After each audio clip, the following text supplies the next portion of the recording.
শেখ হাসিনার দীর্ঘ শাসনামলে গুম খুনে জড়িত থাকার অভিযোগে অবশেষে ১৫ সেনা কর্মকর্তাকে গ্রেপ্তার দেখিয়ে কারাগারে পাঠানোর নির্দেশ দিয়েছেন আন্তর্জাতিক অপরাধ ট্রাইব্যুনাল। তবে সেনা কর্মকর্তাদের নিয়ে ভিন্ন কথা বলছেন আসামি পক্ষের আইনজীবী ব্যারিস্টার এম সারওয়ার হোসেন। তার দাবি, গ্রেপ্তার নয়, সেনা কর্মকর্তারা আত্মসমর্পণ করেছেন এবং তারা নির্দোষ। আসলেই কি তাই? বিস্তারিত জানাচ্ছেন শেখ ফরিদ। শেখ হাসিনার ১.৫ দশকের শাসনামলে গুম খুনের মাধ্যমে সংঘটিত মানবতা বিরোধী অপরাধের মামলায় হেফাজতে থাকা ১৫ সেনা কর্মকর্তাকে কারাগারে পাঠানোর নির্দেশ দিয়েছেন আদালত। ২২ অক্টোবর আন্তর্জাতিক অপরাধ ট্রাইব্যুনাল ১-এর চেয়ারম্যান বিচারপতি মোহাম্মদ গোলাম মর্তুজা মজুমদারের নেতৃত্বাধীন ৩ সদস্যের বিচারিক প্যানেলে এই নির্দেশ দেন। এই ট্রাইব্যুনালের অপর ২ সদস্য হলেন বিচারপতি মোহাম্মদ শফিউল আলম মাহমুদ ও বিচারক মোহাম্মদ মহিতুল হক এনাম চৌধুরী। শুনানি শেষে আন্তর্জাতিক অপরাধ ট্রাইব্যুনালের প্রধান প্রসিকিউটর তাজুল ইসলাম গণমাধ্যমকে জানান, ট্রাইব্যুনাল মোট ১৫ জন সেনা কর্মকর্তাকে কারাগারে পাঠানোর নির্দেশ দিয়েছেন। এই কর্মকর্তাদের কোন কারাগারে রাখা হবে তা সরকারের সিদ্ধান্ত অনুযায়ী কারা কর্তৃপক্ষ নির্ধারণ করবে। গুমের অভিযোগগুলো ছিল এনফোর্সড ডিসঅ্যাপিয়ারেন্স, সেটার অভিযোগে 2টো মামলা। আরেকটি মামলা ছিল জুলাই মাসের গণ অভ্যুত্থান বা বিপ্লব চলাকালীন সময়ে রামপুরা এলাকায় গুলি করে যে মানুষ হত্যা করা হয়েছিল সেটার ব্যাপারে আরেকটি মামলা ছিল। এই 3টি মামলায় 8ই অক্টোবর ফর্মাল চার্জ দাখিল হয়ে আসামিদের বিরুদ্ধে গ্রেপ্তারি পরোয়ানা জারি হয়েছিল। আজকে যাদেরকে উপস্থিত করা হয়েছিল তাদেরকে গ্রেপ্তারের ব্যাপারে বিচারকে সোপর্দ করার ব্যাপারে আইনশৃঙ্খলা রক্ষাকারী বাহিনী যেমন কাজ করেছেন, তেমনিভাবে বাংলাদেশের সার্বভৌমত্বের রক্ষক হিসাবে আমরা যাদেরকে মনে করি বাংলাদেশ সেনাবাহিনী, তারা এই আদালতের প্রক্রিয়াকে সাহায্য করেছেন। তারা ঘোষণা দিয়েছিলেন যে ল অব দি ল্যান্ডের প্রতি তারা শ্রদ্ধাশীল থাকবেন, বিচার প্রক্রিয়ার প্রতি তাদের সমস্ত সমর্থন থাকবে। তারা সেই সমর্থন আমাদেরকে দিয়েছেন, আইনশৃঙ্খলা রক্ষাকারী বাহিনীকে দিয়েছেন। এই আসামিদেরকে গ্রেপ্তার করে আদালতে হাজির করার ব্যাপারে তারা সম্পূর্ণ সহযোগিতা করেছেন।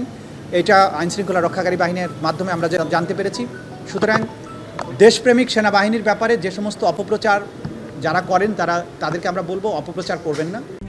RICL TMX, যুগের পর যুগ স্থাপনা থাকে মজবুত।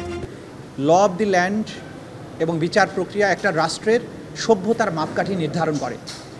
একটা রাষ্ট্র কতটা ফাংশনাল আছে সেটা নির্ধারিত হয় সেই রাষ্ট্রের জুডিশিয়ারি কতটা স্মুথলি ফাংশন করে। সুতরাং রাষ্ট্রের বাহিনীগুলো আমাদের এই বিচার প্রক্রিয়াকে সমর্থন করা, তাকে স্মুথলি পরিচালনার ব্যাপারে যেটা করেছেন, এটা প্রসিকিউশনের পক্ষ থেকে আমরা সবাইকে যারা এই প্রক্রিয়াকে সাহায্য করছেন তাদের সবার প্রতি আমাদের কৃতজ্ঞতা জানাচ্ছি। তারা যেমন জুলাই আগস্টে নিরস্ত্র ছাত্র জনতার উপরে যে পরিচালিত হত্যাযজ্ঞের সময় তারা যেমন রুখে দাঁড়িয়েছিলেন বা মাঝখানে ভূমিকা পালন করেছিলেন, যেটা জাতি স্মরণ করে, একইভাবে এই যে বিচার প্রক্রিয়া, গুমের বিচার প্রক্রিয়ার ক্ষেত্রেও তারা তাদের সহযোগিতা করছেন, আইনের প্রতি তাদের শ্রদ্ধা দেখিয়েছেন। এটাও আমরা এই আজকের এই সময়ে আমরা উল্লেখ করতে চাই।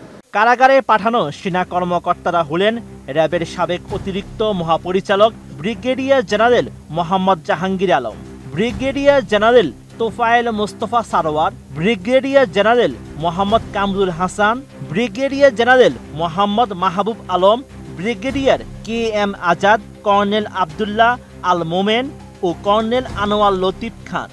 র্যাবের গোয়েন্দা শাখার সাবেক পরিচালক lieutenant colonel Mohammad Mashiur Rahman, lieutenant colonel Saiful Islam Sumon, lieutenant colonel Mohammad Sarwar Bin Kashem, lieutenant colonel Mohammad Redwanul Islam, বিজিবির সাবেক কর্মকর্তা মেজর মোহাম্মদ রাফাত বিন আলম। এদিকে ১৫ জন সেনা কর্মকর্তা গ্রেপ্তার না আত্মসমর্পণ করেছেন এমন প্রশ্নে আসামি পক্ষের আইনজীবী ব্যারিস্টার এম সারওয়ার হোসেন জানান, টেকনিক্যালি প্রসিকিউশন বলছে গ্রেপ্তার, তবে তিনি মনে করেন এটি আত্মসমর্পণ, কারণ তারা নিজ বাহিনীর কাছে স্বেচ্ছায় ধরা দিয়েছেন, পালিয়ে যাননি, পুলিশ তাদের গ্রেপ্তার করেনি। আইনের প্রতি শ্রদ্ধাশীল হয়ে তারা নিজেরাই আত্মসমর্পণ করেছে, আসলে তারা গ্রেপ্তার হয়নি। এইটি তার মনোবল আছে যে সে কোনো অন্যায় করেনি। আর যারা সত্যিকারে অন্যায় করেছে তারা দেখেন, এখানে একজন জেনারেল কবির নামে একজন পালিয়ে গেছে, এর আগে জেনারেল আকবর পালিয়ে গেছে, তারেক সিদ্দিকী পালিয়ে গেছে, মুজিব পালিয়ে গেছে, তারা তো পালায় নাই। একজন সুনাগরিক হিসাবে মোরওভার সেনাবাহিনী অফিসার হিসেবে তারা আইনের প্রতি শ্রদ্ধাশীল হয়ে তারা নিজেরাই আত্মসমর্পণ করেছে। এটা প্রক্রিয়াগত কারণে তাদেরকে দেখানো হয়েছে তারা গ্রেপ্তার হয়েছে, আসলে তারা গ্রেপ্তার হয়নি। তারা নিজেরা স্বেচ্ছা করেছে। অনেকেই এখান থেকে যাওয়ার সুযোগ ছিল, তারা ইচ্ছে করলে তারাও এখান থেকে সরে যেতে পারতো, কিন্তু তারা সেটা করে নাই। এর আগে গুম ও খুনের মামলায় সাবেক প্রধানমন্ত্রী শেখ হাসিনা সহ ৩০ জনের বিরুদ্ধে গত ৮ অক্টোবর গ্রেপ্তারি পরোয়ানা জারি করেন আন্তর্জাতিক অপরাধ ট্রাইব্যুনাল। এর মধ্যে ডিজিএফআই এর সাবেক ৫ প্রধান সহ ২৫ জন সেনা কর্মকর্তা রয়েছে, যা নিয়ে শুরু হয় আলোচনা। কারণ দেশের ইতিহাসে চাকরিরত অবস্থায় এত সেনা কর্মকর্তার বিরুদ্ধে গ্রেপ্তারি পরোয়ানা এটাই প্রথম। Sheikh Farid, ATN news.